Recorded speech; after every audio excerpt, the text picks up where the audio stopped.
오늘 본문을 보면 예수님께서 제자들에게 묻습니다. 세상 사람들이 나를 누구라고 하느냐?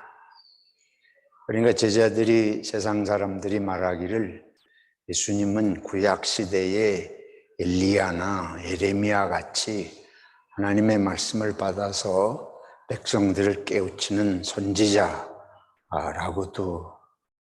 하고 또는 요한이라고도 하고 이렇게 저렇게 말들을 합니다. 예수님께서 다시 묻습니다. 그러면 너희는 나를 누구라고 생각하느냐? 제자들에게 예수님께서 물으셔요.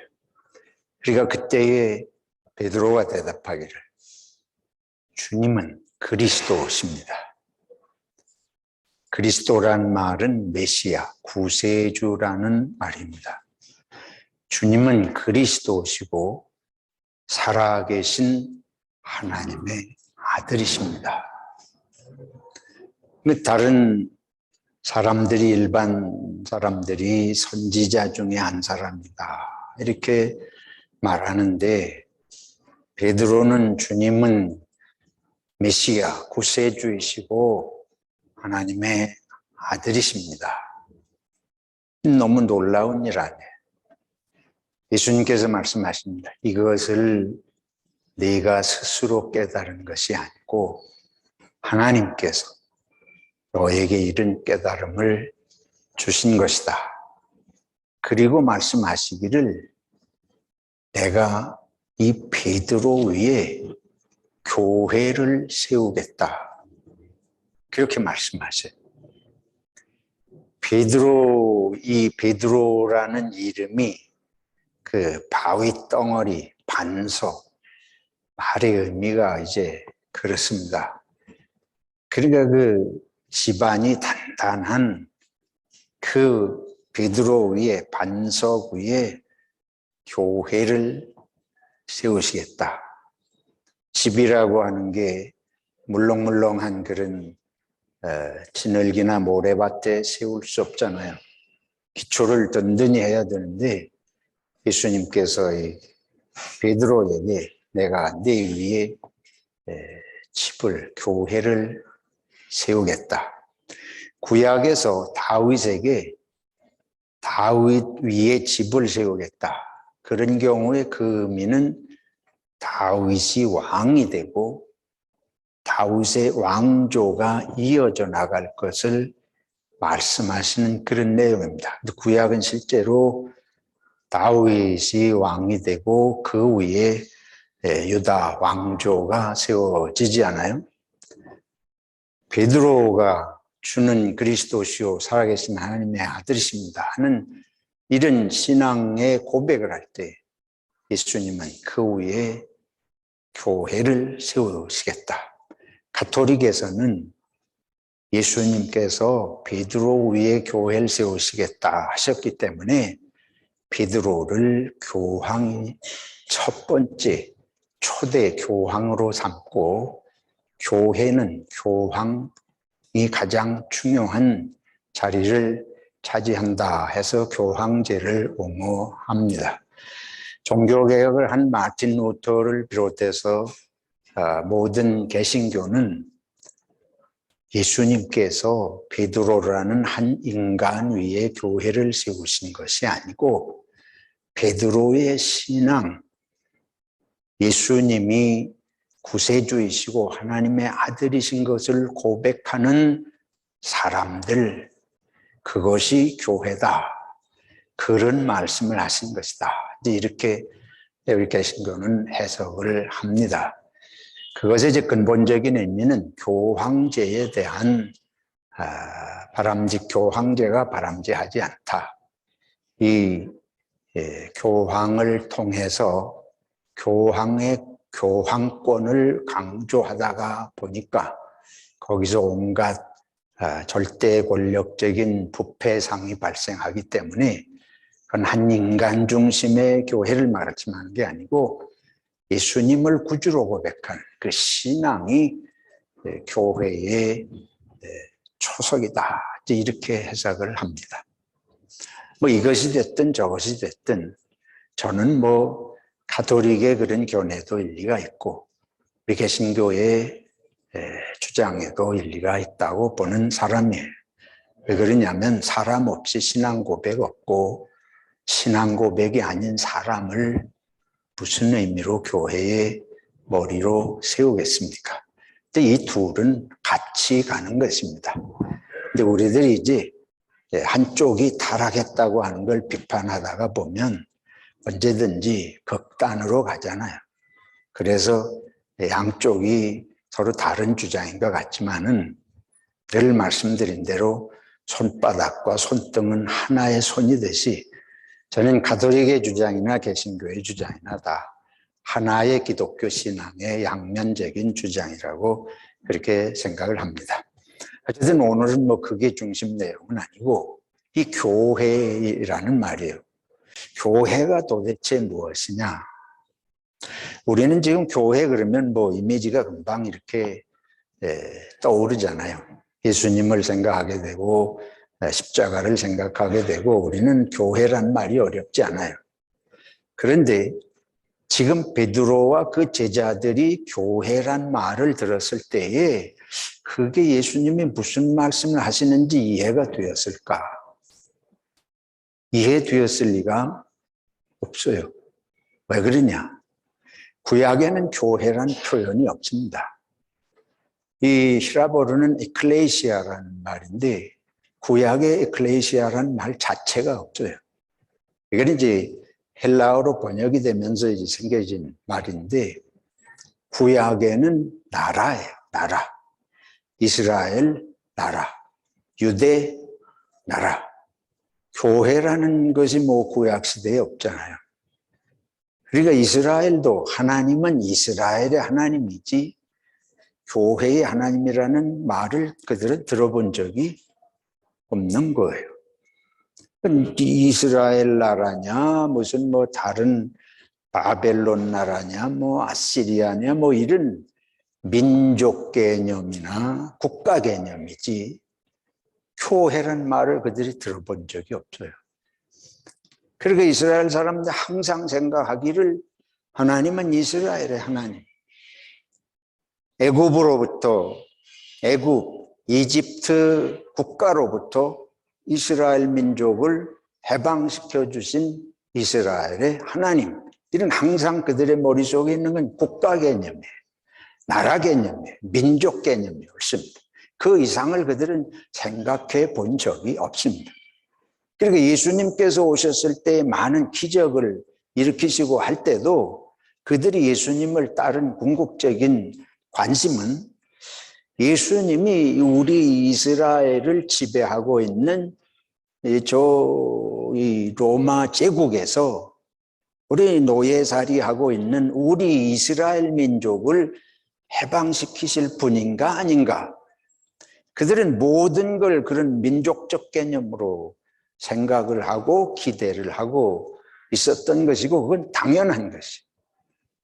그래서 우리가 성경에 보면 제자들도 항상 예수님 따라다니면서 예수님이 이스라엘의 지도자 또 어떤 데는 임금이 되시려는가.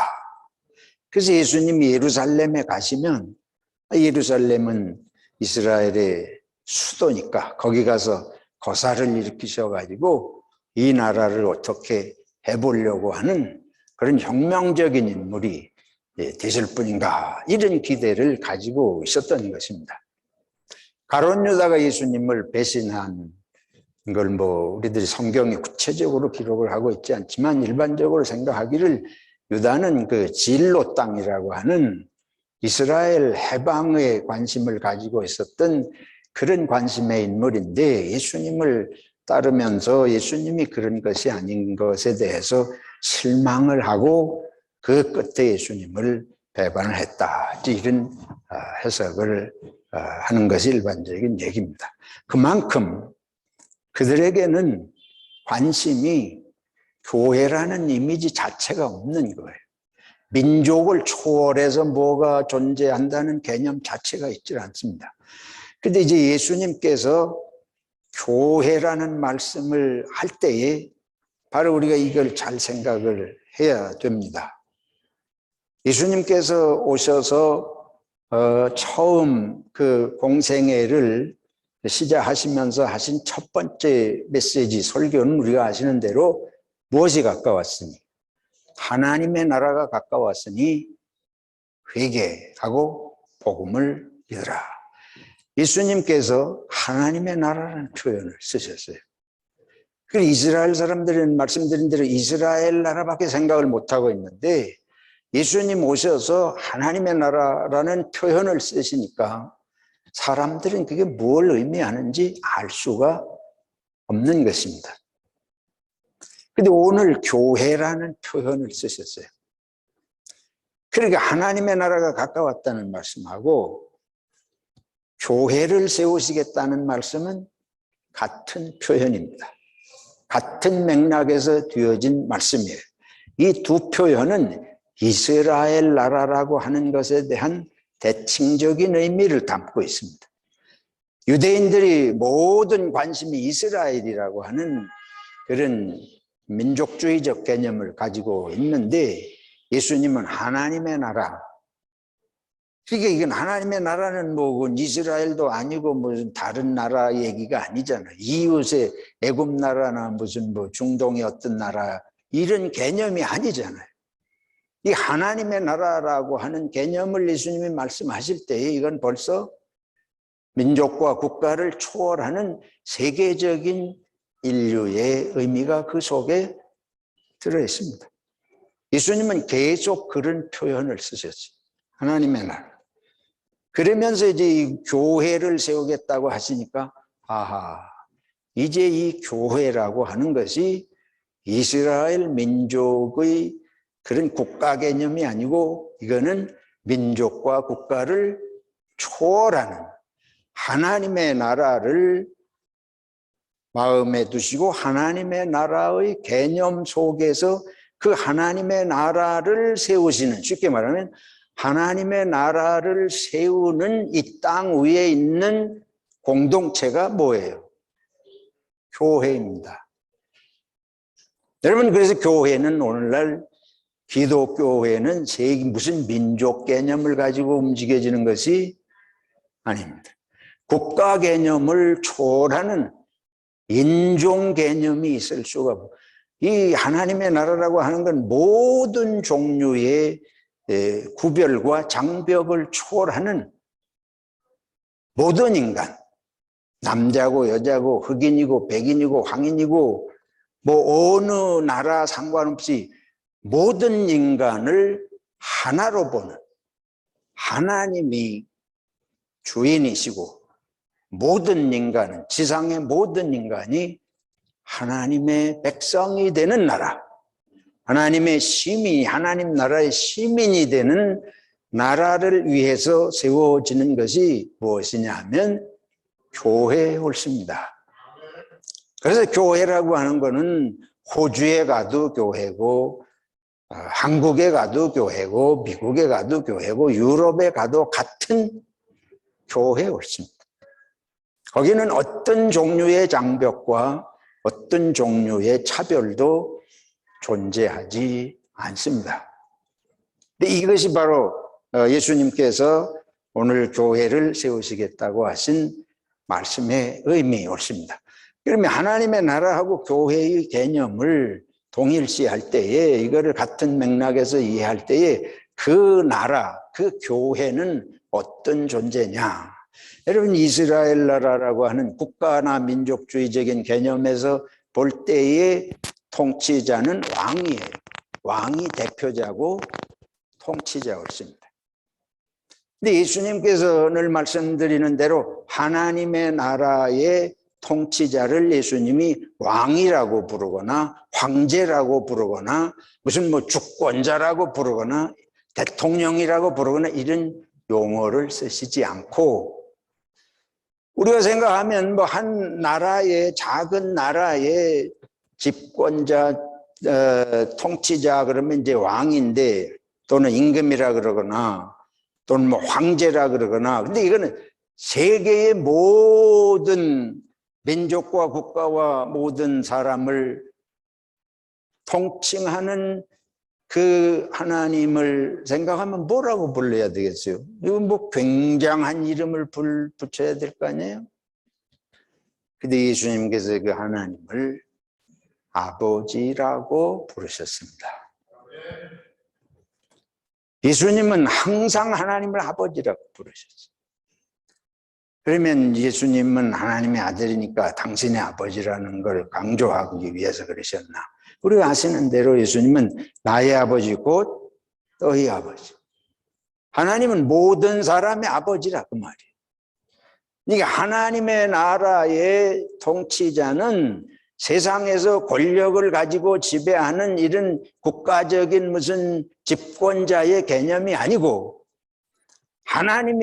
예수님이 말씀하시는 하나님의 개념은 이 세상의 통치자의 개념이 아닌 사랑의 아버지를 하나님의 나라의 아버지라고 하나님이라고 말씀하신 것입니다.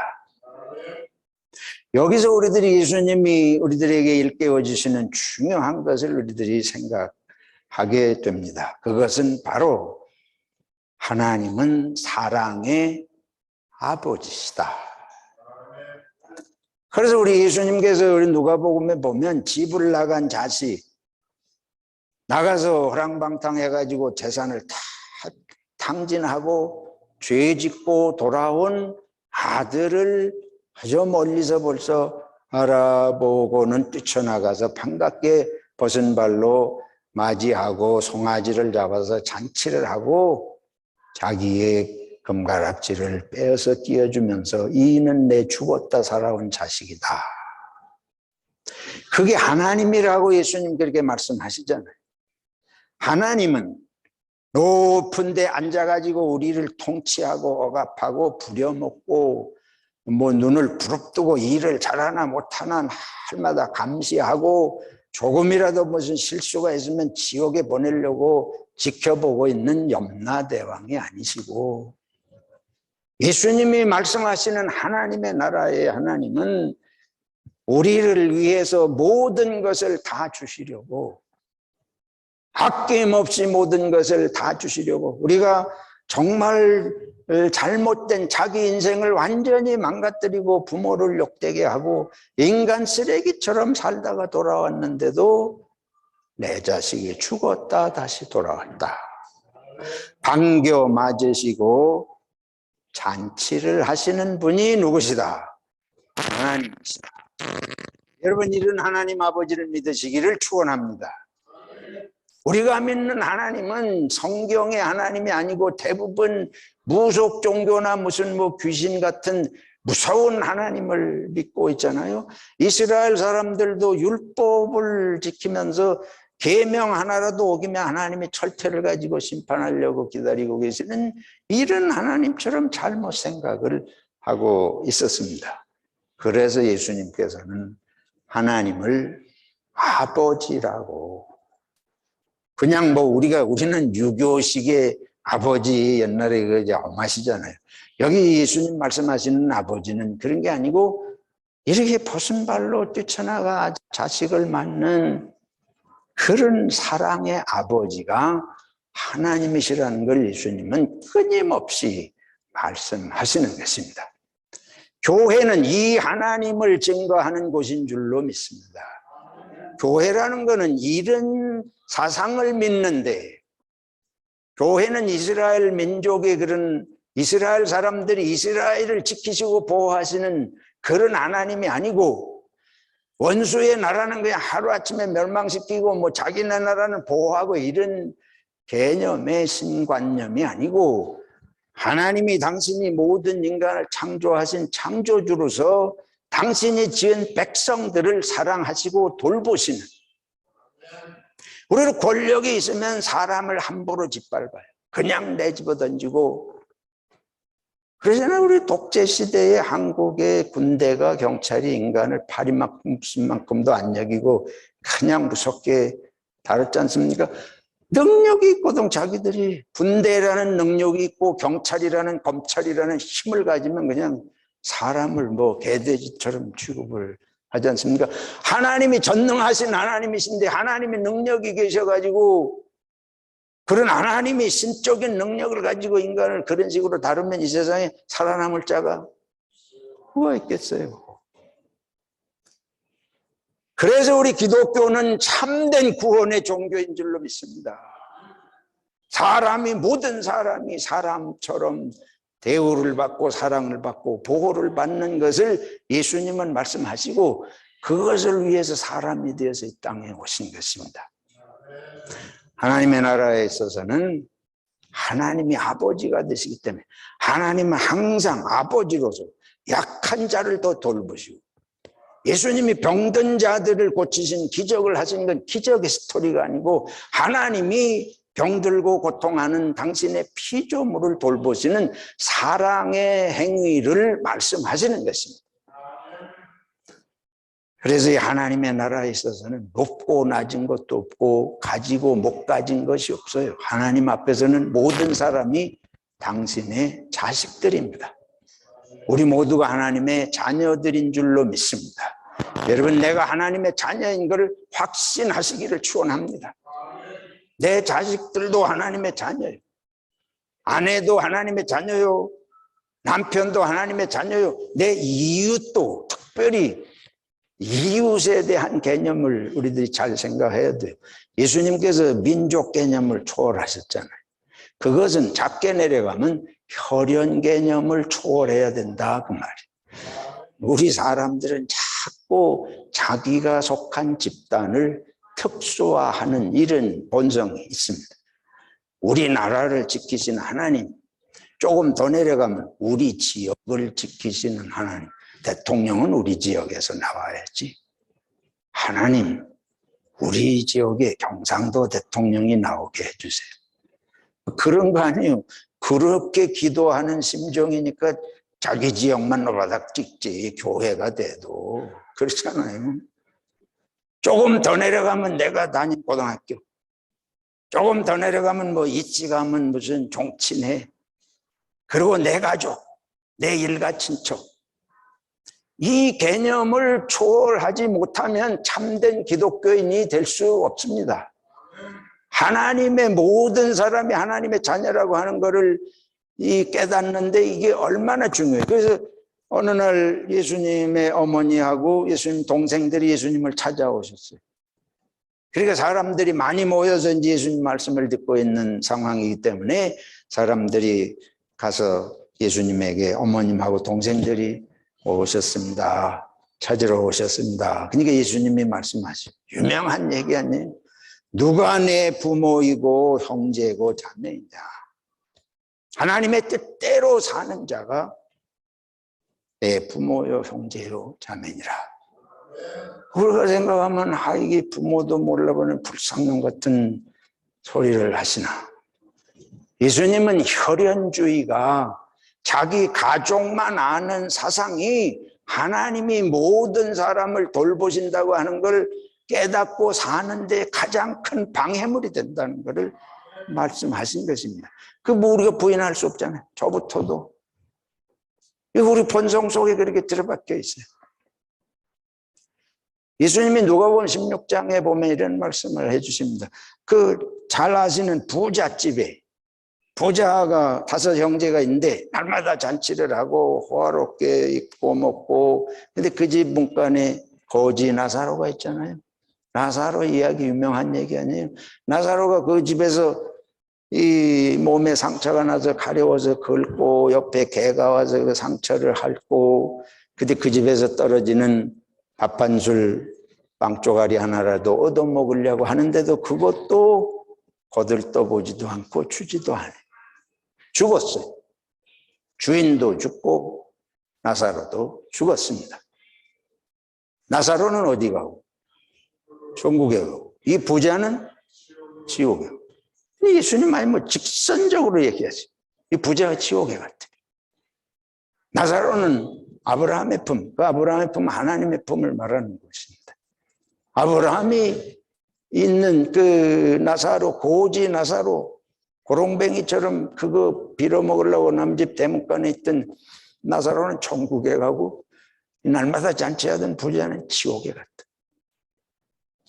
지옥에 가가지고 목이 말라서 저 나사로가 있는 걸 보고 나사로한테 내 혀에 물 한 방울 적셔줄 수 있도록 해 주십시오. 뭐 그런 애걸하는 장면이 다 나오고 그러잖아요. 근데 설명이 없어요. 왜 부자가 지옥에 갔는지, 왜 나사로가 천국에 갔는지 설명이 없어요. 여러분 어떻게 생각하십니까? 왜 나사로는 갑자기 천국에 가고 부자는 지옥에 가요? 예수님이 그 말씀을 하시는 의미가 어디에 있다고 봅니까? 이 사람들이 자기 형제 다섯은 날마다 잔치를 한대. 표현이 먹고 마실 게 넘쳐나는데 이 거지 나사로를 돌봐주질 않아. 이유는 하나예요. 혈연이 아닌 거예요. 내 문 앞에 문간 앞에 있어도 먹을 게 창고에 쌓여 있어도 이놈은 내 혈육이 아니야. 이 세상이 혈육 중심으로 이런 중심으로 움직이는 게 세상을 지옥으로 만든다 그 말이죠. 그러니까 세상을 그렇게 만든 자가 갈 데가 어디예요? 지옥이라는 말이에요. 하나님의 나라는 이 세상에 그런 식으로 움직여지는 데서 굶고 홀벗고 병들고 한 그런 사람들이 보호받고 사랑받고 그 하나님의 품에 안기는 곳이 어디다? 하나님의 나라고 천국이다. 이런 아버지라는 거예요.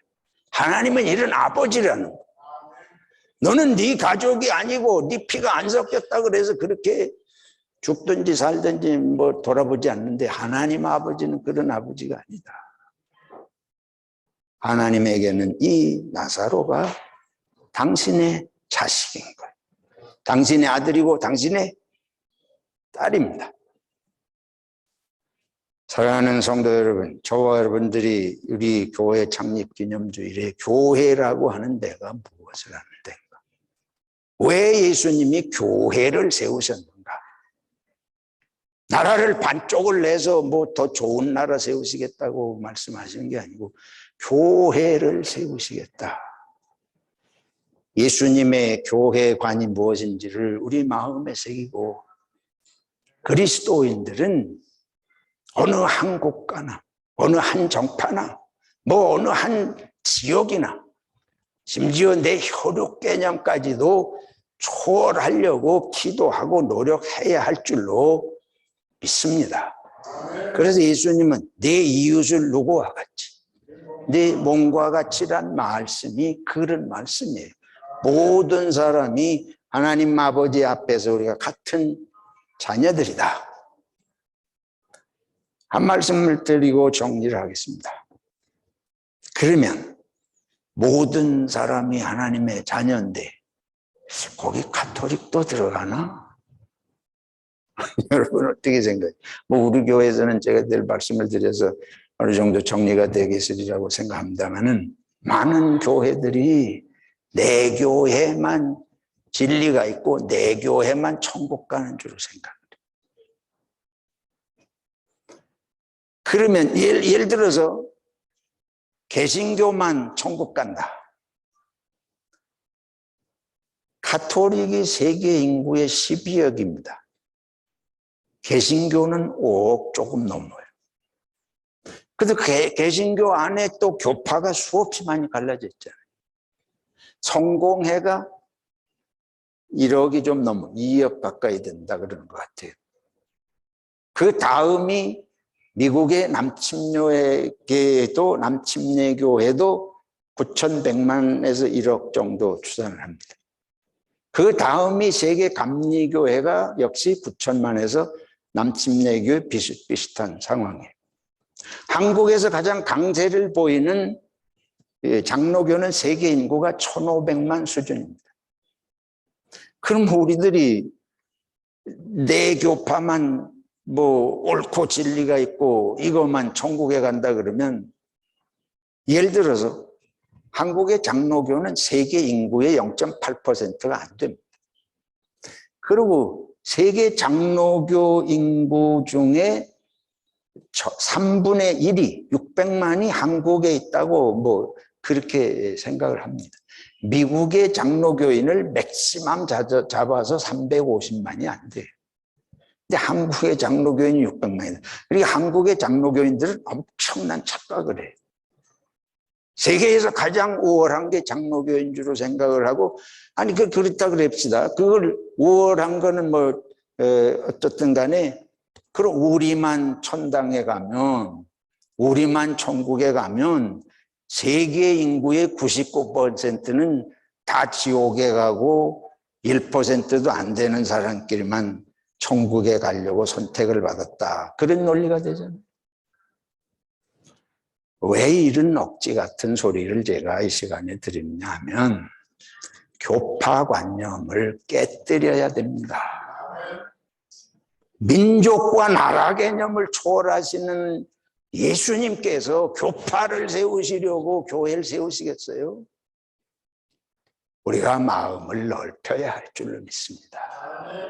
가톨릭도 천국에 가야 되고 개신교도 천국에 가야 되고 더 넓혀서 할 수만 있다면 하나님이 모든 인류를 구원해 주시면 좋겠습니다 하고 기도해야 되는 게 우리 마음 아닙니까? 그런지 이거를 자꾸 이렇게 우물 안에 개구리처럼 좁게 만들려고 하는, 오늘 우리 호주연합교회 창립기념주일이기도 하고 교회가 뭐냐, 왜 이스라엘 유대민족밖에 생각 안 하는 그 제자들을 불러놓고 교회를 말씀하고 하나님의 나라를 말씀하느냐. 우리가 정신 차려야 됩니다. 한국 교회가 민족 개념에서 벗어나야 됩니다. 민족이 필요 없다는 게 아니에요. 혈연이 필요 없다는 게 아니에요. 그 정신 가지고 민족이 세계를 섬기라고 유대를 부른 거 아니에요?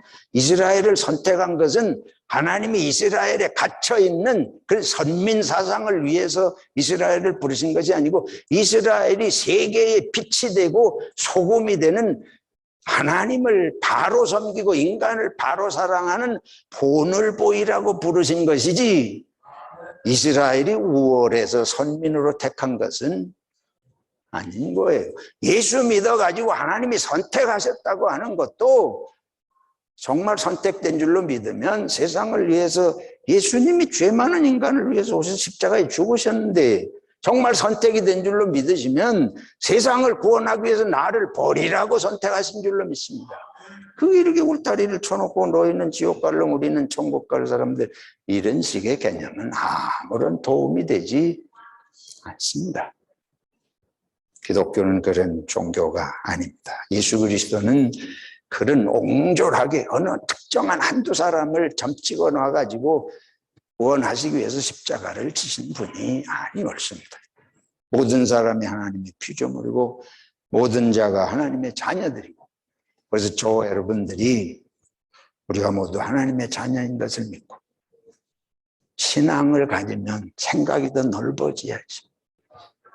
신앙을 가지면 넓어져야지. 신앙 때문에 좁아지면, 예수님께서 유대인들이 민족 신앙 때문에 좁아져 가지고 이방인들은 개라고, 실제로 개라고 생각했잖아요. 예수님마저 교회 세워놓고는 교회밖에 인간은 다 개다, 지옥 가야 된다. 그 교회 난 필요 없어요. 난 그렇다면 교회 다닐 이유가 없다고 봅니다. 다시 한번 우리 교회 창립기념주일에 교회가 뭔지 똑바로 알아야 돼. 이 교회가 뭔지를 모르니까 세상이 밟아도 짝소리도 못하게 타락하고 부패하는, 정신이 타락해서 그래요. 교회는 그렇게 우습게 보일 단체가 아닙니다. 우리는 가장 낮게 겸손하게 섬겨야 되지만 예수 그리스도의 정신은 온 세계가 하나님의 자녀인 걸 말씀하신 것이지, 잘난 몇 사람끼리, 잘 믿는 몇 사람끼리의 독단적인 이런 집단을 형성하라고 하신 것이 아니시다. 그래서 저는 호주연합교회가 연합하는 정신을 찬성합니다. 문제도 있겠죠. 뭐 서로 다른 종파들이 뭐 어떻게 문제가 없겠어요. 그러나 그걸 끌어안고 같이 가는 것이죠. 사람은 온전한 사람이 없습니다. 우리 소망교회도 마찬가지입니다. 소망교회 36년 동안 제가 가장 문제가 많고 교회에 어떻게 온전하겠어요. 그러나 여러분들이 믿음을 가지고 오늘까지 이렇게 오신 것 하나님께 감사드리고 성령께서 여러분을 지켜주시는 은혜인 것을 믿고 부탁을 드립니다. 예수 믿읍시다. 확신을 가지고 세상에 나가 예수 전해야 됩니다. 세계가 더 이상 무슨 푸틴이 이 우크라이나 침략하는 무슨 명분을 얻은 그런 거 극복하는 길은 참 예수 정신밖에 없어요. 확신을 가지고 그리고 열심히 예수 믿고 예수 전해야 할 줄로 믿습니다. 이것이 교회가 세워진 목적입니다.